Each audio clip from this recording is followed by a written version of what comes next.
হযরত মুআজ রাদিয়াল্লাহু তাআলা আনহু থেকে একটি হাদিস বর্ণিত। মুআজ রাদিয়াল্লাহু তাআলা আনহু একদিন রাসূল সাল্লাল্লাহু আলাইহি সাল্লামের সাথে সফর সঙ্গী হলেন। রাসূল সাল্লাল্লাহু আলাইহি সাল্লাম মুআজকে জিজ্ঞেস করলেন, ইয়া মুআজ, তুমি কি জানো আল্লাহর কাছে বান্দার হক কি এবং বান্দার কাছে আল্লাহর হক কি? মুআজ রাদিয়াল্লাহু তাআলা আনহু বললেন, ইয়া রাসূলুল্লাহ, আল্লাহ এবং আল্লাহর রাসূল ভালো জানেন। রাসূল সাল্লাল্লাহু আলাইহি সাল্লাম বললেন, ইয়া মুআজ,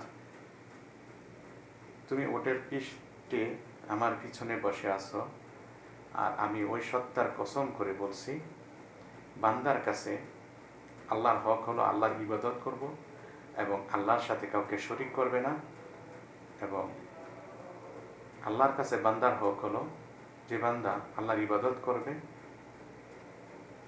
আল্লাহ সুবহানাহু ওয়া তাআলা তাকে শাস্তি দিবে না।